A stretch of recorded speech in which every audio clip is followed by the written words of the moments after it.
daros las gracias porque, como siempre, digo, estar aquí en el curso de verano del Escorial la última semana de julio, pues ya se hace duro después de un año de trabajo. Ahora, si os parece, va a intervenir María Pilar Astray Chacón. Su ponencia es sobre la independencia de los jueces y gobierno del Poder Judicial, que está enlazada con la que anteriormente ha impartido Ángel.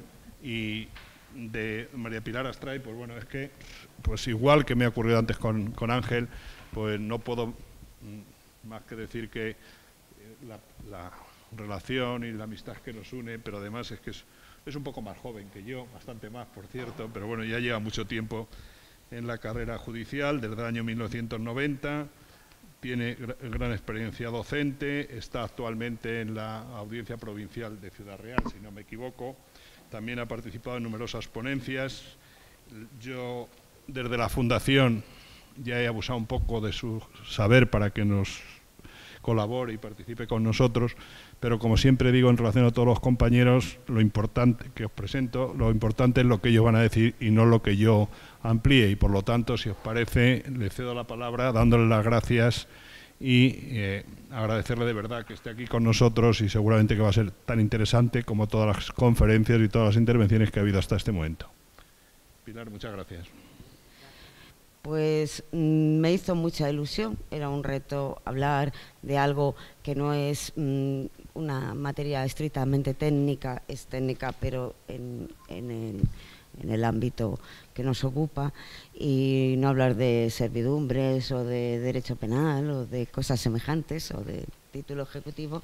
Y por otra parte también me ocasiona un abismo, porque es una ponencia en la que no se puede ser tibio, porque no podemos ser tibios, y por lo tanto siempre supone un reto, porque los jueces de alguna manera no estamos acostumbrados ni a hacer desideratos políticos ni a hacer ese tipo de críticas, y nos asumimos más bien a la prudencia, y resulta muy difícil abarcar el tema queriendo ser amainar aguas a todas las posiciones enfrentadas, que justamente por esas posiciones enfrentadas estamos hoy aquí todavía hablando de este tema. No voy a hacer una exégesis de cómo desde las posturas filosóficas o jurídicas, pasando por Locke, Rousseau, Montesquieu, hemos llegado a establecer en las sociedades actuales del siglo XXI que la independencia judicial se erige como garantía fundamental de las sociedades democráticas. Me parece que lo que ocupa y lo que debemos hablar aquí hoy es por qué y cuáles son las cuestiones de por qué hoy en día tenemos una imagen tan devaluada y tan depreciada de la independencia de los jueces y de su órgano de gobierno. En primer lugar, aunque es una obviedad, no sé si sé utilizar el... A ver. Ahora, en primer lugar, voy a decir una obviedad, quizás para todos los que estamos aquí, pero por obviedad no se hace innecesario repetirlo, que es que la independencia del poder judicial que reside en cada juez y magistrado concreto no es ni un privilegio del juez, ni una garantía de impunidad, ni una garantía de inmunidad, porque los jueces nos sometemos a la recta aplicación de la ley. La independencia de los jueces es justamente una garantía básica del derecho a un proceso justo. Desde las constituciones ilustradas se ha hecho hincapié en lo esencial, la pieza vertebral de un Estado democrático era la posibilidad de que los ciudadanos acudieran a un tribunal independiente, libres de injerencias, que se resolviese el caso concreto con arreglo a criterios estrictamente jurídicos. Y de ahí este sentir en los textos constitucionales y en las garantías fundamentales reflejadas en el artículo 14 del Pacto Internacional de Derechos Civiles y Políticos, el artículo 6 del Convenio Europeo de Derechos Humanos y el artículo 24 de la Constitución española. En el desarrollo de la independencia como garantía, no hay que poner en duda de que el juez concreto, en su momento concreto, porque yo no tengo duda, pueda ser independiente en su resolución del caso concreto, ni tampoco que lo sean los nombrados a cargos discrecionales, ni que lo sean los vocales del Consejo, porque yo estoy convencida de que somos jueces y magistrados y vamos a actuar conforme a nuestra conciencia y conforme a la ley. Pero eso hay que tener en cuenta, que cualquier fisura en el sistema de garantías a la vez afecta a la garantía de independencia y la garantía de un proceso justo.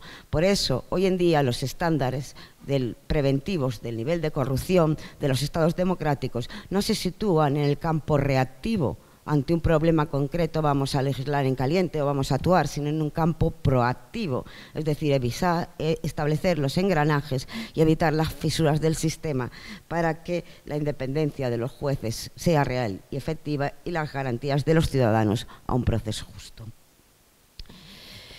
Existe una paradoja que nos ha enfrentado conceptual y filosófica ante lo que es el Poder Judicial y cómo nosotros configuramos, incluso visionamos lo que es el órgano del gobierno del Poder Judicial. Esta principal paradoja sirve de argumento para los detractores de un Consejo General del Poder Judicial totalmente independiente, o por lo menos independiente en sus mitades, como para los que quieren volver al sistema que garantizaba la Constitución. Se nos dice que, y por lo tanto se razona que como la independencia de los jueces y magistrados reside en cada juez y magistrado concreto, y eso es el Poder Judicial, pues que el órgano de gobierno sea un órgano, llamarle político, es un exceso, pero que sea un órgano dependiente de alguna manera en su conformación de algún otro tipo de poder del Estado, pues en realidad no supone ninguna lastra a la independencia de los jueces y al derecho al proceso justo. Veremos que no, si analizamos un poco y escarbamos en el argumento. ¿Por qué se explica esta paradoja o este sesgo? Porque cuando hablamos de Poder Judicial o incluso de la justicia, a veces pensamos en una diosa con los ojos vendados, una espada y una balanza, y el Poder Judicial como ente abstracto al que acuden los grandes poderes representativos, el Ejecutivo y el Legislativo, a dotarlo, ya que está ahí, de una cierta legitimidad democrática, y en ello justifican una mayor injerencia en la conformación de sus órganos de gobierno. Y esto, en realidad, es una paradoja, porque si el poder concreto reside en cada juez, la simulación de ese abstracto poder que no existe al Consejo General del Poder Judicial como órgano del gobierno está servida en bandeja. Ayer mismo la ministra, y a lo mejor fue un lapsus al realizar su intervención, dijo: el Consejo General del Poder Judicial es un auténtico poder del Estado. Ese es el problema fundamental que tenemos en este sesgo. Este sesgo no se sustenta ni desde el punto de vista filosófico, ni desde el punto de vista jurídico, y ni existe parangón, salvo en algunas, en ninguna de las democracias europeas de nuestro entorno, en las cuales todas, aun en Alemania, que no existe un Consejo de Justicia independiente, hay mucho mayor peso de la magistratura en la elaboración de las comisiones de justicia, que han de hacer los nombramientos discrecionales y que han de hacer también las facultades disciplinarias. No nos confundamos a veces con manejar los términos sin estudiar el conjunto del sistema. Yo no voy a ser una defensora del sistema alemán, porque tampoco me parece mejor el que existe en la mayor parte de los países europeos que conforman la Unión Europea. Si la independencia de un juez y la configuramos desde un punto de vista teórico, a ver, no sé, bueno, como un poder concreto, ese poder nulo e invisible en la soledad de los despachos o en la soledad de los tribunales, que decía Montesquieu, ese poder nulo, invisible, es un poder vulnerable, y como tal poder vulnerable está sujeto a muchas dependencias, a algunos factores intrínsecos, como ser por su propia concepción de poder concreto de cada uno, y otros factores extrínsecos, puesto que su subsistencia depende de alguna manera de los medios económicos, personales y materiales del Ejecutivo y del Legislativo, cuando conforma los presupuestos generales del Estado. Y yo no quiero decir que no deba de ser así, sino que esa vulnerabilidad nos debe de llevar a establecer dónde está el pilar fundamental o la columna vertebral en la que debemos de asentar las garantías. Por eso, la Comisión de Venecia lleva diciendo desde siempre que para configurar un Consejo del Poder Judicial independiente, la mayoría de sus miembros han de ser jueces y elegidos por sus pares, no por sorteo, elegidos por sus pares. Además, tenemos que empezar a decir una cosa, cuando se nos hace con el sesgo político, que también el Consejo General del Poder Judicial, si tiene esa elección, sería corporativo. No, es que el elemento corporativo se erige como garantía fundamental de la independencia externa y externa del juez.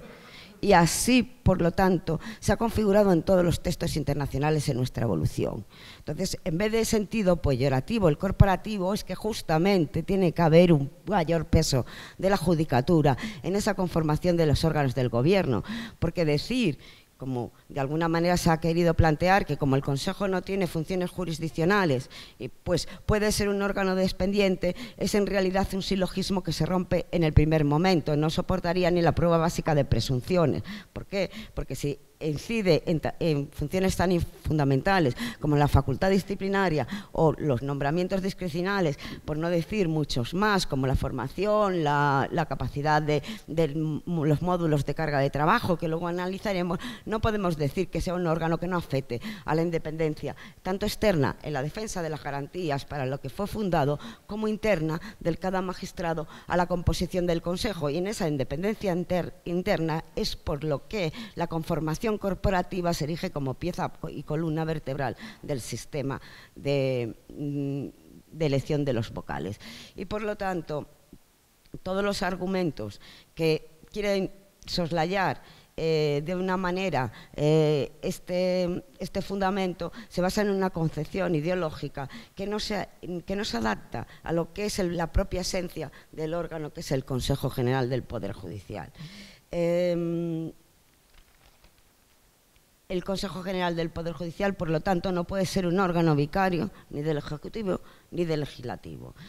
Los mecanismos que garanticen la inamovilidad del juez o la regulación por ley orgánica de su estatuto no se concilian ni son suficientes para garantizar la independencia, sino también el órgano que asume las funciones de su ejercicio no es independiente, o por lo menos a mitad independiente, porque en esa configuración de la facultad o de la legitimidad democrática de un órgano no jurisdiccional, pero sí que tiene mucha influencia en la independencia interna de los jueces, ya para ello la Comisión de Venecia establece que otro porcentaje, el menos mayoritario, pueda ser elegido por las cámaras o los parlamentos para dotar de esa legitimidad democrática. Pero con estas concepciones, ¿a dónde llegamos? ¿Cuál es nuestro estado de la cuestión? Todos lo conocemos. Estamos en una situación de bloqueo. Cuando en el año 2018 la APM secundó una huelga, yo escribí un artículo y realmente secundó una huelga por nosotros, los jueces y magistrados que la secundamos de mentirijilla, porque eso también hay que decirlo, porque trabajamos el fin de semana anterior para poder tener las ponencias y no trabajar ese día y estar dedicándonos a hacer ruedas de prensa o manifestar nuestra opinión. Teníamos una sensación de que el mecanismo estaba agotado y que el lastre endémico de las deficiencias se iba a sostener por tiempo. Y es que la radiografía que hacemos hoy es tremendamente peor. Es tremendamente peor. Han pasado 3 años y el Consejo no renovado lleva bloqueado esos 3 años sin ningún viso de mejora de la situación de bloqueo y sin ningún viso también de ilusión nuestra de poder demandar también nuestros derechos como jueces en el ejercicio de nuestras funciones, porque de alguna manera nosotros estamos llamados a aplicar la ley, y qué más ley que la garantía a un derecho a un proceso justo de cada ciudadano. Por eso hemos repetido y lo hemos dicho desde el principio que la mayoría de la judicatura lleva pidiendo el retorno al sistema original, es decir, que 12 de los 20 vocales sean electos por jueces y magistrados. Volvemos a decir que se nos ha acusado de corporativos. Yo no quiero utilizar el argumento de corporativo, le quiero dar la vuelta. Es que eso es lo que nos está diciendo la Comisión de Venecia, que tiene que haber un elemento corporativo de peso. En cambio, no hay la más mínima autocrítica a un sistema en el que el Consejo General del Poder Judicial se asimila a bloques políticos, lastrándonos solo a los profesionales que quieren ser vocales, cuya legitimidad, ni independencia, ni saber hacer dudamos, pero en imagen, lastrándole por afiliación a un bloque o a otro, según les voten, y lastrando también a las asociaciones, a unos bloques determinados a los que no tenemos que pertenecer. En esta situación, las cámaras están en una situación clara de deslealtad constitucional e institucional, puesto de que cuando el Consejo General del Poder Judicial y cuando nosotros culminamos el proceso entregando las candidaturas, se debió de operar y proceder a la renovación del Consejo. Nosotros, cuando defendemos ante la Comisión de Venecia o ante Greco las bondades del sistema, algo en lo que ha caído incluso el propio Consejo, que hoy se ve maniatado, decimos que, bueno, que no somos Polonia, porque como tenemos la mayoría cualificada de 3/5, pues no somos Polonia. Vale, tenemos la mayoría cualificada de 3/5 y decimos que los jueces son propuestos por jueces y no por otros miembros, que es lo que se le achaca a Polonia, porque exigimos 25 avales, que también tela, en la proposición de jueces. Yo ya no quiero llegar al argumento. Y en esta situación de bloqueo, ya la Comisión de Venecia en el año 2010 dijo que estas mayorías cualificadas podían dar lugar al estancamiento y al bloqueo, y que el Gobierno de España o el Legislativo debía de establecer algún mecanismo o resorte para evitar que esta situación se prolongue. ¿Se ha hecho? Ninguno. En el 2019, por las quejas sistemáticas que se hacen en el informe también de la Comisión sobre el papel de la oposición, pues la Comisión de Venecia informó que el bloqueo constante de la oposición perturbaba el sistema, porque el poder de la oposición no era absoluto, y la regla de la mayoría cualificada en cuestiones de nombramiento no debería impedir que no se nombrasen los vocales, porque el Estado no podía funcionar de manera adecuada si no se hacía. Pues está funcionando, habrá que decir que no de manera adecuada. A ello añadimos que como ahora se está intentando una nueva declaración de la Comisión de Venecia contra el poder de bloqueo de la oposición, que el partido del Gobierno tampoco tiene un poder absoluto para estar realizando invites que lastran las funciones del propio órgano de gobierno de los jueces y magistrados, cuya dudosa constitucionalidad está clara, y por lo menos en la garantía de lealtad y de respeto a las funciones de un órgano, yo creo que está fuera de toda duda de que se está utilizando al propio Consejo como el Paganini de la confrontación política. Por lo tanto, este sistema lo que nos ha llevado es a un Consejo General del Poder Judicial sujeto a la confrontación política.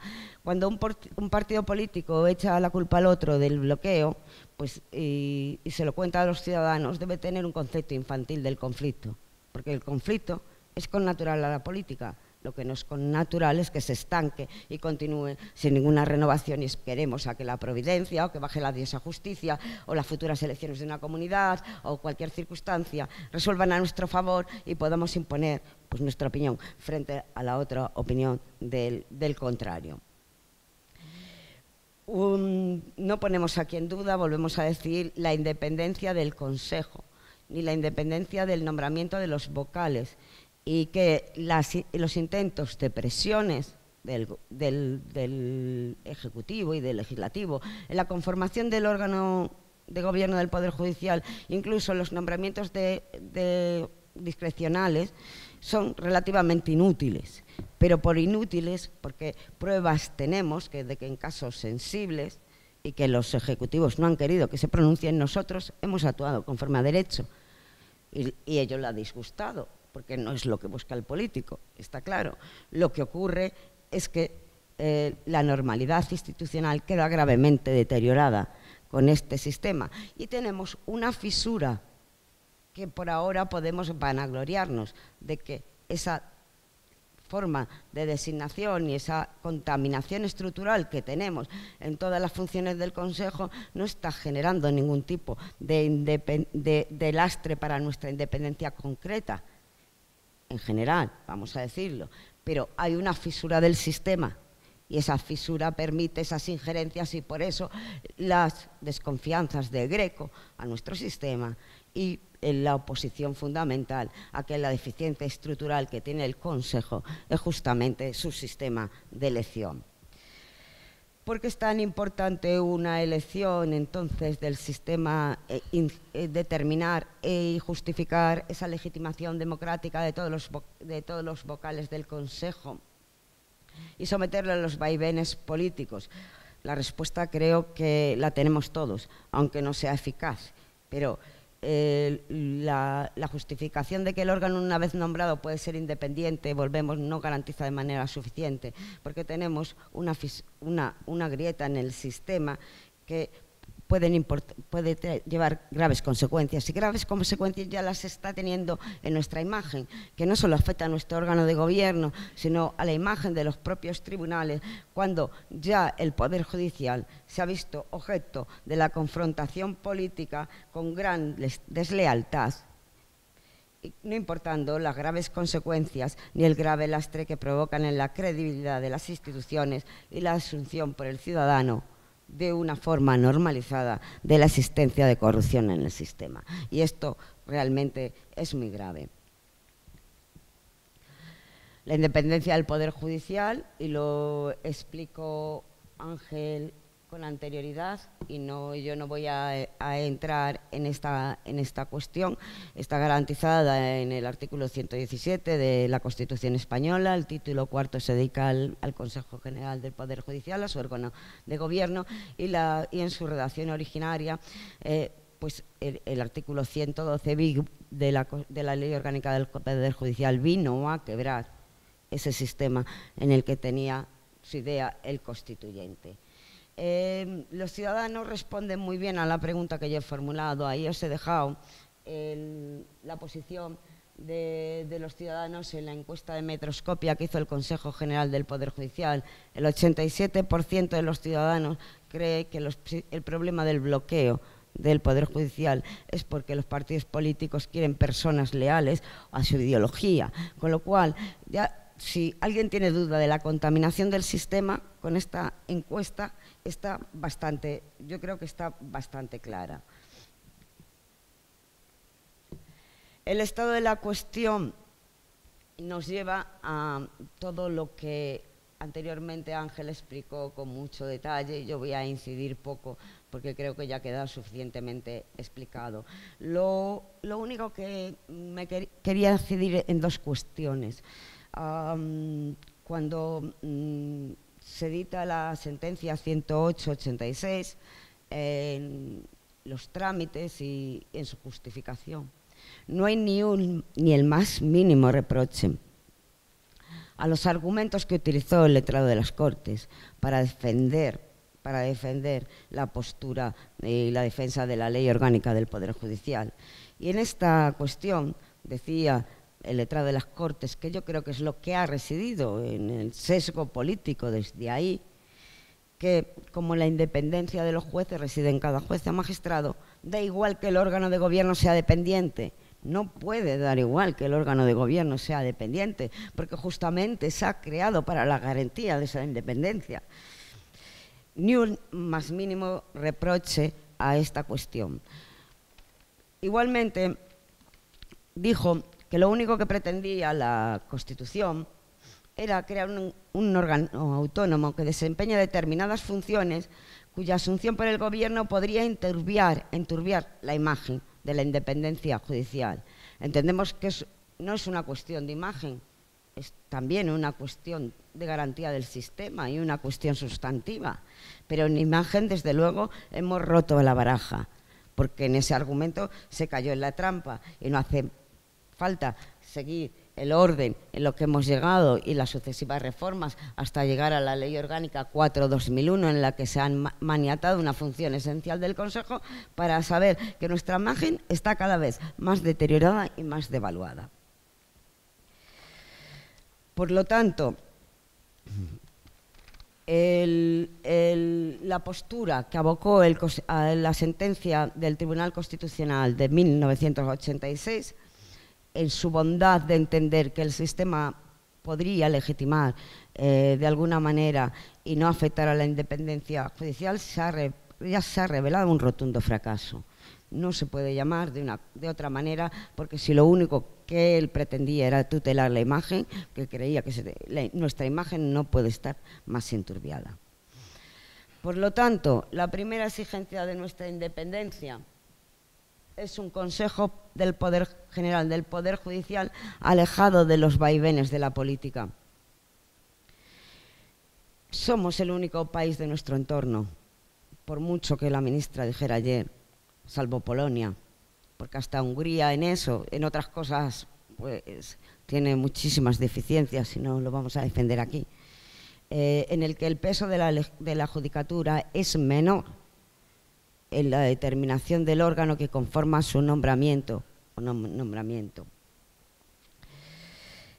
La mayoría de 3/5 no garantiza que el Consejo esté alejado de los vaivenes de la política y, por lo tanto, se ha revelado inútil para esta situación. También tenemos que decir que el Consejo General del Poder Judicial se erige como propia garantía frente a jueces y magistrados, y que las funciones relativas a los funcionarios, a los letrados, a todas aquellas que ostenta el Ministerio de Justicia como medios materiales y personales. Por lo tanto, es un órgano cuya estricta función es acintra, además de acestra. Por lo tanto, el peso corporativo no nos debe de dar vergüenza. Sigo incidiendo. Volvemos a decir que además nuestro Consejo General del Poder Judicial, en cuanto a sistema electo, no es conforme a ninguna de las normas europeas que tenemos. No es conforme al artículo 27 de la recomendación de 2010 del Comité de Ministros de los Estados miembros sobre jueces, independencia, eficacia y responsabilidades. El sistema contraviene los estándares de la Convención de Venecia en el informe sobre nombramientos judiciales adoptado el 16 y 17 de mayo de 2001.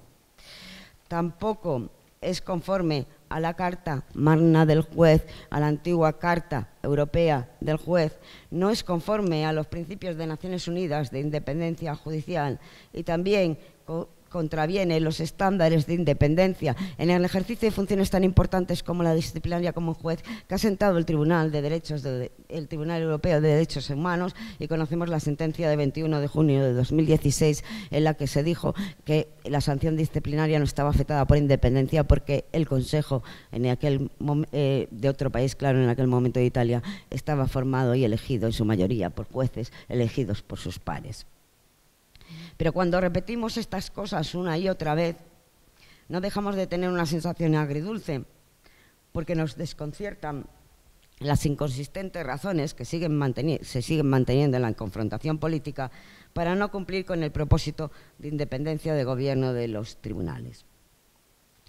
Veamos cómo en los países de nuestro entorno, y ayer la ministra decía, es que Dinamarca ha sido el mejor parado en la encuesta como percepción de los ciudadanos de su independencia, y los jueces y los miembros de su Consejo de Justicia han hecho una reforma hace poco que ha garantizado mayor independencia, son nombrados por el Ejecutivo. Esta es la fuente del informe de la Comisión Europea, sin discrecionalidad alguna sobre sus candidatos, elegidos por jueces sin discrecionalidad alguna de sus candidatos. con lo cual el nombramiento del Ejecutivo es un nombramiento de refrendo, como puede ser el nombramiento de los parlamentarios de casi todos los países que tienen un Consejo de Justicia o un Consejo General del Poder Judicial, Consejo de la Magistratura, un órgano semejante. Nos encontramos solo nosotros y Polonia. Nosotros decimos la ventaja, que somos propuestos por jueces, 25 avales, volvemos a decir, es una gran proposición por jueces. Nos diferencia de Polonia en que en Polonia también lo pueden proponer 2.000 ciudadanos, nada más ni nada menos, porque el sistema de mayorías para defender sus bondades lo tenemos bastante agotado. Y en esta configuración, como vemos, los países en los que hay refrendo parlamentario de nuestro entorno, salvo Alemania, volvemos a decir, no hay discrecionalidad tanto del Parlamento o del Ejecutivo en el nombramiento de los miembros que han sido electos. Podemos querernos asimilar a Polonia o a otros países que hoy en día se duda de su sistema democrático, pero yo creo que nosotros estamos aquí y estamos en sede universitaria para decir que nosotros nos queremos asimilar a los países de nuestro entorno con el mayor tipo de garantías posibles. Las funciones del Consejo, y por eso equivalen en el segundo estándar de independencia, encomendadas al Consejo, afectan a la independencia individual de cada juez y magistrado proclamados por la Constitución. Sabemos las funciones que tiene el Consejo General del Poder Judicial: provisión de destinos, selección y formación de jueces, ascenso, nombramiento, inspección de tribunales, responsabilidad disciplinaria. No lo digo yo, lo dice Naciones Unidas. Un juez que sentencie bajo presión de que puede tener una sanción o no puede conseguir un nombramiento no tiene independencia. Eso no son palabras mías. Por lo tanto, debíamos de seguir incidiendo en este argumento. Pero vamos más allá. Vamos a la función disciplinaria. Ya Naciones Unidas en 1974, en las observaciones finales del Comité de Derechos Humanos, dijo aquello de que la existencia de que el órgano encargado de la disciplina y nombramiento de jueces no fuera independientes limita la independencia judicial, con lo cual el primer argumento en el que se sentó la sentencia 108-66 y que se sigue manteniendo por los representantes políticos desde 1974 en las democracias de nuestro entorno está superado. Pero es que ahí está el Estatuto Universal del Juez de la Unión Internacional de Magistrados, los principios básicos de Naciones Unidas relativos a la independencia de jueces, los informes Greco que sucesivamente se vienen realizando, la Comisión de Venecia sobre la independencia del sistema judicial y la Carta Magna del Juez. Por lo tanto, sí, que no exista un consejo con conformación que garantice su independencia, limita la independencia judicial. La conformación dependiente del Consejo limita el derecho a un proceso justo. Primera conclusión y primera quiebra de nuestro sistema democrático. El Consejo y los nombramientos discrecionales. Es cierto que, como relató Ángel con anterioridad, pues ha ganado mucha transparencia en los nombramientos constitucionales a partir de las sentencias del Tribunal Supremo y de la Ley Orgánica 4/2008, con su convocatoria y sus bases individuales, aunque Greco le ponía algún pero por si se querían adaptar a algún tipo de perfil. Pero es que lo que lastra a los nombramientos, y así lo dice el informe Greco de 2020, es la deficiencia estructural que tiene en el sistema de designación de sus vocales. Por lo tanto, la función de nombramientos discrecionales es esencial para la independencia del juez, y un consejo dependiente y no independiente en su conformación tampoco la garantiza. Pero vamos más allá, a funciones que podrían tener menos relevancia, como la carga de trabajo. Sabemos que los módulos de carga de trabajo ahora los tenemos anulados. ¿Afecta la carga de trabajo a la independencia de cada juez y magistrado? Pues yo creo que afecta indirectamente a la independencia de cada juez y magistrado, porque cuanto más carga de trabajo hay, menos capacidad tenemos a veces de resolver los asuntos, apagamos fuegos aquí y allá.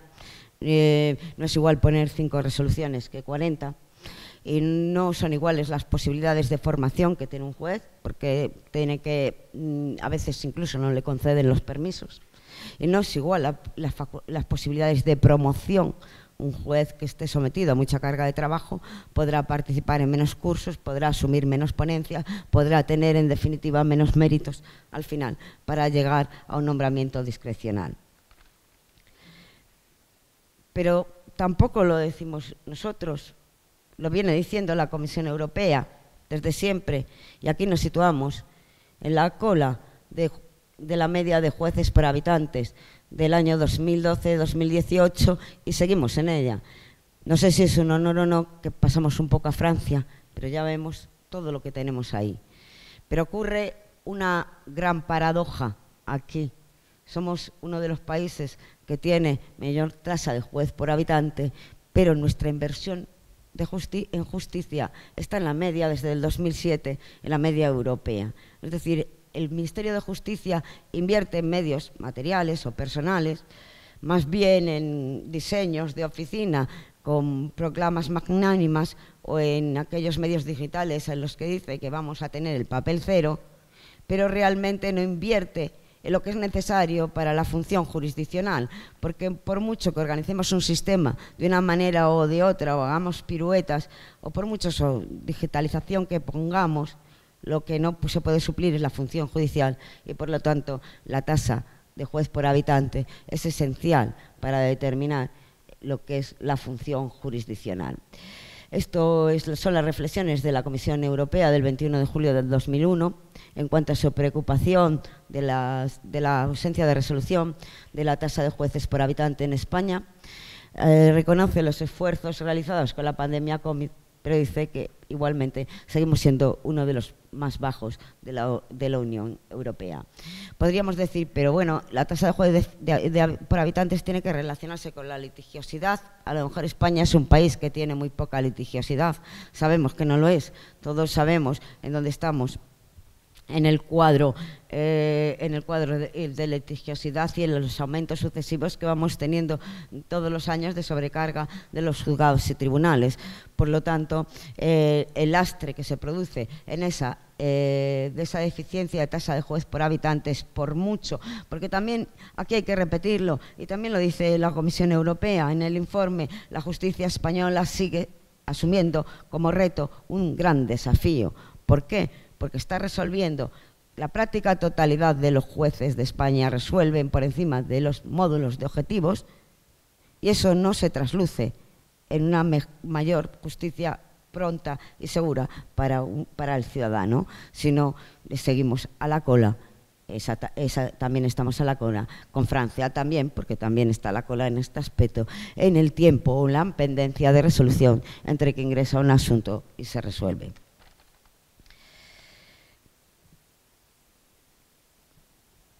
Si hay un menor número de jueces, por lo tanto, hay mayor tiempo de resolución, se pierde la confianza de los ciudadanos en el Poder Judicial y no existe esa mayor disponibilidad de acceso a la justicia, porque cuando la justicia se percibe lenta, pues los ciudadanos tampoco confían en poner en sus manos sus resoluciones. Por lo tanto, todo esto afecta no solo a la independencia del juez, sino también a los estándares mínimos de un derecho judicial a la tutela judicial efectiva y un derecho al proceso justo.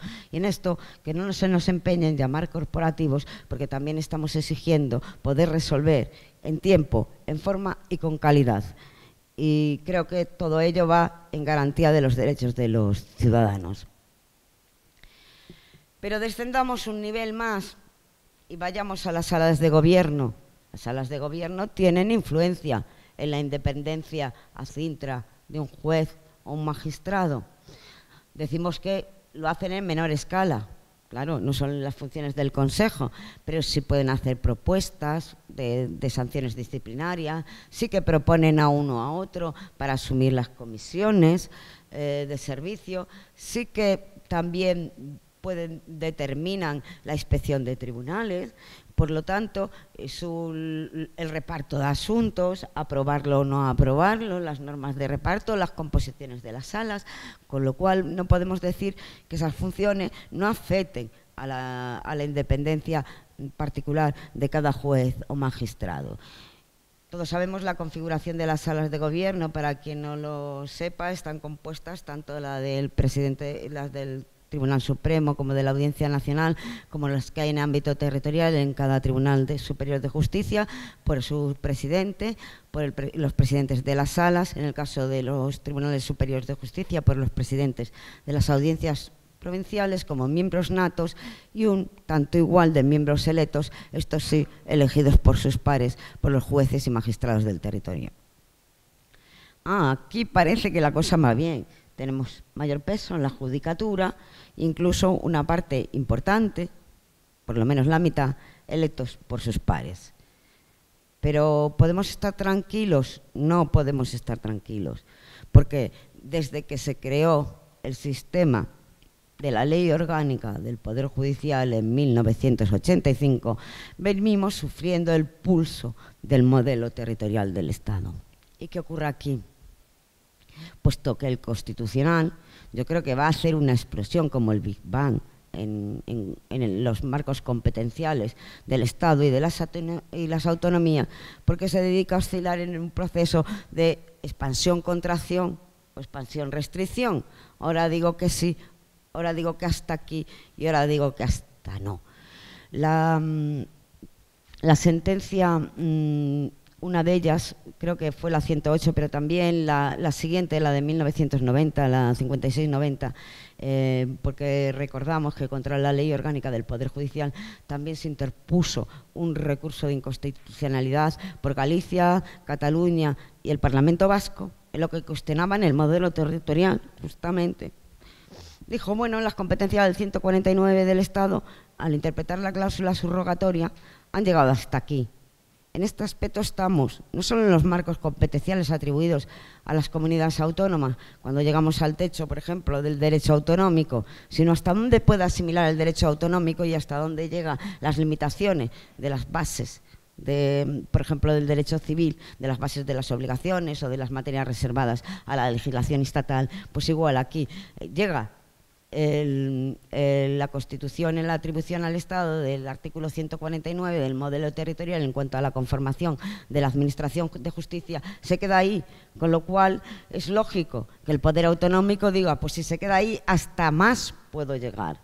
Lo que pasa es que justamente ese recurso como estamos hablando de cláusulas subrogatorias, ese recurso terminó diciendo que el modelo territorial tenía como base la ley orgánica y por lo tanto se acomodaba al modelo constitucional, pero no decía que no cupiera otro modelo distinto territorial, simplemente la necesidad de su contemplación en la ley orgánica.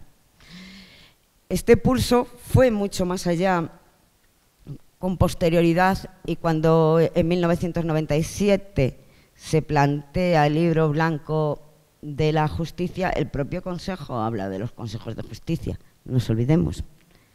Hay una proposición del Parlamento de Cataluña en 1998 en la que se proponía el cambio de ley orgánica, y hay unos recursos, sendos recursos que se interponen por el Parlamento y por la Generalitat contra la Ley Orgánica 19/2003, que no se acumularon, en los que se planteaban unas cuestiones que fueron resueltas en las sentencias también del 2012, la 163 y las 224, en los cuales incluso se planteaba por el Parlamento que el modelo funcionarial como cuerpo estatal era anticonstitucional. Y se hacía una guerra fundamental con el cuerpo de secretarios judiciales, hoy de letrados judiciales, en los cuales también hoy valga reflexionar con respecto a la asunción, a su asunción de mayores competencias hoy en día, y ese problema que tenemos en las exigencias de dependencia de cada poder autonómico. Pero es que además, cuando llegamos a esta cuestión y resolvemos lo que es los recursos de inconstitucionalidad en la sentencia 31/2010 contra el Estatut. Cuando nos pronunciamos sobre ello, decimos, o dice el Tribunal Constitucional, el modelo territorial como el Consejo General del Poder Judicial, claro, se entelequia al poder nulo concreto de cada juez o magistrado, y es único en el Estado y encima en cada juez, pues le es indiferente el modelo territorial. Ahora tenemos esto, pero es indiferente. Que ese presupuesto ha determinado que el pulso territorial siga hoy latente. En los últimos estudios que yo he manejado para realizar esta ponencia, tanto de la Pompeu, porque es cierto que hay movimientos, tanto de las universidades de Cataluña, reside fundamentalmente en esa indiferencia de afectación a la independencia del Poder Judicial de crear consejos de justicia. Nosotros lo hemos dicho desde siempre, entendemos que la creación de consejos de justicia fragmenta el Poder Judicial y lastra la independencia de los jueces y la garantía de los derechos de los ciudadanos y la igualdad ante la ley. Pero aquí, en este punto, nos encontramos con una simple apostilla de cómo va siempre el movimiento territorial en nuestro país, que cuando Juan Ángel comentaba que hay un movimiento de Navarra, en ese sentido, recordemos que el por ahora del Código Civil para el mantenimiento de los derechos forales, la primera compilación que determinó que ni por ahora, sino para siempre, fue la compilación navarra. Eso también es historia.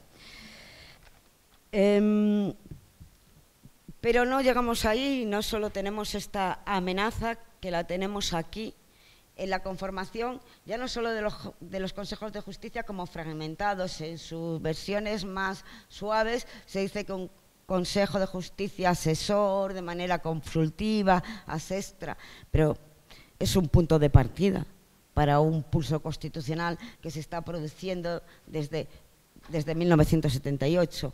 Lo que además tenemos, ¿cómo se van a conformar esos consejos de justicia? Y no vamos a tener solo la intervención de las cámaras en el Parlamento español, sino la intervención de todos los parlamentos de las comunidades autónomas, con lo cual vamos a tener otro problema, en definitiva. Pero aquí no acaba la cosa. El modelo de acceso a la carrera ¿afecta a la independencia del Poder Judicial? Yo entiendo que sí. Aquí tenemos una línea roja, yo creo que siempre lo hemos dicho: igualdad, mérito y capacidad. Por lo tanto, por ahora, el sistema que tenemos, independientemente de sus mejoras, es el que nos garantiza los principios de igualdad, de mérito y capacidad. Pero, como argumento, tenemos una cuestión peculiar. Se nos trata de una clase endogámica, corporativista, en el sentido peyorativo, elitista, de clases pudientes, y ahora también inmovilista y patriarcal. ¿Cuáles son los jueces que acceden a la carrera judicial en el siglo XXI? Lo sabemos todos, pero a lo mejor hay que repetirlo. Mayoritariamente mujeres, el 75% con progenitores sin relación con ninguna profesión jurídica, de estrato social no de clase alta. La mayor parte de los que acceden, sus padres no tienen estudios superiores y por lo tanto son personas que con su disciplina y estudio y con arreglo a los principios de igualdad, mérito y capacidad han ganado una oposición. Las justificaciones que nos dicen: vamos a plantear otro modelo de acceso a la carrera judicial porque hay brecha salarial, o puede ser una carrera endogámica. Aquí tenemos lo que los juristas llamamos una carencia no sobrevenida, sino inexistente desde el mismo momento que se interpone en la demanda de objeto, porque esas cuestiones ya están conseguidas. ¿Por qué entonces utilizamos a los argumentos? Los argumentos por los que se quiere modificar la carrera judicial a veces sonrojan. Yo leía un informe de otra asociación, que lo voy a nombrar, firmado por un magistrado que hoy está en el Tribunal Supremo, en lo que decía que el sistema actual no garantizaba la calidad de los jueces. ¿Qué cosa? Cuando se intentó reformar la ley del 2006, que se quedó sin hacerse la justicia de proximidad y los consejos de justicia, se decía también que la justicia tenía un fallo multiorgánico. Claro, y ese fallo multiorgánico lo sanamos no aumentando la tasa de juez por habitante, ni poniendo más medios, ni más órganos judiciales, no, lo sanamos cambiando el sistema de elección de los vocales, la configuración del modelo territorial del Consejo o ahora el modelo de acceso a la carrera. Pues habrá que decirles que yo no pongo en duda, yo creo que ninguno, la calidad profesional de los jueces que acceden a la judicatura, y prueba de ello es el nivel de eficacia y de esfuerzo y de trabajo y de resolución que tienen nuestros juzgados y tribunales. Se trata de desmerecer el sistema de la oposición, diciendo que, hombre, es que esto depende de un fallo humano, un tribunal puede estar en un momento con más alegría, en otro momento con menos, entonces, pues, mejor que sean los mejores expedientes. No, es que eso no depende de las universidades o de que los catedráticos que pongan la nota estén de mejor humor o no, porque cualquier sistema de evaluación depende de una obviedad, del factor humano, pero para eso también está la profesionalidad de los tribunales, para establecer los estándares mínimos en los que van a regir las pautas de calificación, y no me cabe duda de que lo hacen. Por lo tanto, argumento destronado. Se nos dice que el sistema que tenemos es de declamación y no de argumentación. Yo, con estos argumentos, yo no sé qué decir, porque declamación por memorístico, bien, la argumentación necesita unos conocimientos técnicos y jurídicos. Por lo tanto, en algo tendrá que intervenir la memoria.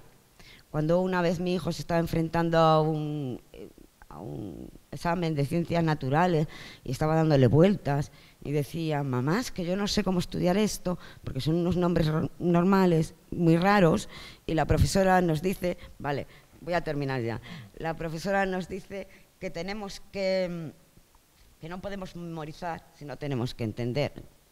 Y yo le dije, hijo mío, entonces, porque memorizar es de tontos, y le dije, pues entonces los tontos son los únicos que saben llegar a su casa, porque tenemos que memorizar donde la tenemos. Es decir, son necesarios unos bagajes y conocimientos teóricos, y pensar que que cualquier juez o cualquier juez que se enfrenta y ha cedido por el sistema de turno libre de posición, con el número de temas que tenemos y las exigencias, con el número de ejercicios, los declama como un papagayo y no los entiende ni los argumenta, me parece que es una entelequia, fuera de toda duda, porque sería imposible realizado. Otra de las cosas son relativas al contenido de la prueba o la creación del MIR judicial, todas estas cuestiones, que para eso no tenemos la escuela judicial posterior. Pero también decir aquí que todo es evaluable, incluso introducir ese llamado test psicológico, un idioma o lo que se quiera introducir, pero no nos debemos apartar para ello de establecer una vía y otra fisura de acceso para que no funcionen los principios de igualdad, de mérito y capacidad. Por otra, ya para finalizar, la imagen, aquella en la que incidía la sentencia 108/86, es fundamental para el sentido de la independencia de la justicia. No se equivocaba el Tribunal Constitucional. Lo único es que no solo es la imagen lo fundamental. Por lo tanto, como es un valor fundamental y afecta a la percepción de los ciudadanos y la garantía de sus derechos, de la independencia judicial, la imagen que tenemos está tremendamente depreciada por la confrontación política, y yo sigo diciendo, por la grave deslealtad constitucional e institucional. Valga como ejemplo como la política no da cauce a un problema territorial que, ante la ausencia de cauce político, termina con comportamientos susceptibles de procedimientos penales. Y qué cómodo que resuelvan los tribunales. Qué bien, todo en manos de los tribunales, ya lo resolverán los tribunales. Y cuando los tribunales resuelven con arreglo al principio de legalidad y a la recta aplicación de la ley, como no nos gusta o nos disgusta según la conveniencia de ese momento, pues no solo lo devaluamos, sino lo criticamos de partidista, de desproporcionado y de absurdo. Y es más, cuando queremos justificar una postura ante los indultos, seguimos dudando de la independencia del propio Tribunal Supremo. Y yo aquí no voy a poner en duda ni la postura del Gobierno, y respetamos profundamente las posturas independentistas, separatistas, federalistas o cualesquiera que sean. Este no es el problema. El problema es que la confrontación política está contaminando al Poder Judicial de tal manera que lastra la propia confianza en el sistema. Por ello, es tan esencial que se termine este sistema de confrontación, esta afectación del Poder Judicial. La seguridad jurídica también es un valor fundamental, afecta a la garantía de inversión y al movimiento de la economía, y por mucho que ayer la ministra incidiera en The Economist de que nuestro país es un país muy bueno para la inversión, pues la falta de seguridad jurídica, los vaivenes políticos sucesivos no son un valor fundamental para que la economía entienda confiable un sistema de justicia. Por lo tanto, yo termino con una frase del Comité de Derechos Humanos que dice: la independencia de los jueces es un valor absoluto. Es decir, no admite negociaciones ni devaluaciones para una sociedad democrática. Y muchas gracias. Pasar la conclusión.